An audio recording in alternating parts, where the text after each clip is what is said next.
बिस्मिल्लाहिर्रहमानिर्रहीम, अस्सलामुअलैकुम। राग़ब न्यूज़ के साथ मैं हूं सना हुसैन। चलते हैं खबरों की जानिब। चीफ जस्टिस का नस्ला टावर की ज़मीन बेचकर अलॉटीज़ को मुआवजे की अदायगी का हुक्म। चीफ जस्टिस पाकिस्तान काजी फायजी ज़की सरबराही ने सुप्रीम कोर्ट कराची रजिस्ट्री में नस्ला टावर के मुतासरीन को मुआवजा अदायगी से मुतल्लिक केस की समाअत हुई, जिस दौरान मुतासरीन के वकील ने दलाई देते हुए कहा कि नस्ला टावर के बिल्डर का इंतकाल हो चुका और ताहाल मुआवजा नहीं मिला। अदालत ने 44 मुतासरीन को मुआवजा अदायगी का हुक्म दिया था। इस पर अदालत ने कहा कि नस्ला टावर के मुतासरीन मलकियत के दस्तावेजी शवाहिद के साथ ऑफिशियल असाइनी से रब्ता करें।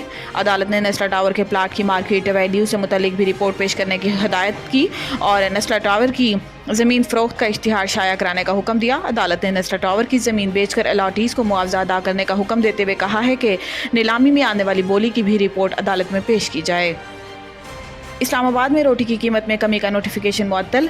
जस्टिस तारिक महमूद जहांगीरी ने नान बाय वेलफेयर एसोसिएशन के सदर की दरख्वास्त पर समाअत की। अदालत ने जिलाई इंतज़ामिया का नान रोटी की कीमतों में कमी का नोटिफिकेशन 6 मई को आइंदा समाअत तक मुलतवी कर दिया। डिस्ट्रिक्ट इंतज़ामिया के नुमाइंदे ने बताया कि कानून में तरमीम करके DCOs को कीमत के तयन का इख्तियार दिया गया है। नान बाइयों के वकील बैरिस्टर उमर एजाज गिरानी ने दलाइल दिए कि आटा यहाँ महंगा और किराया भी ज़्यादा है, कंट्रोलर जनरल के पावर सेक्शन 3 के तहत नहीं है। जस्टिस तारिक महमूद जहांगीरी ने कहा है कि क्या तंदूर वालों से पूछा कि आटा कितने का आ रहा है या बस लोगों को खुश करने के लिए ऑर्डर जारी कर दिया।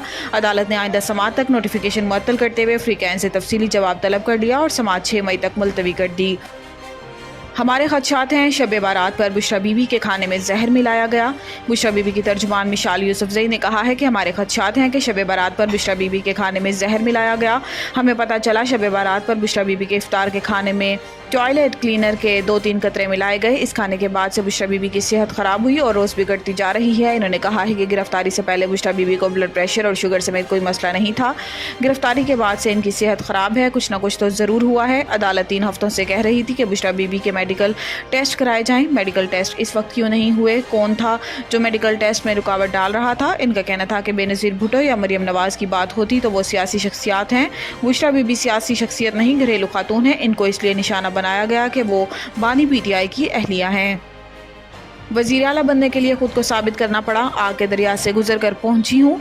वज़ीर आला पंजाब मरियम नवाज शरीफ ने पुलिस ट्रेनिंग कॉलेज चोहू में लेडी कांस्टेबल की पासिंग आउट परेड की तकरीब से खिताब करते हुए कहा है कि पास आउट परेड में शामिल लेडी पुलिस बहुत अलर्ट है।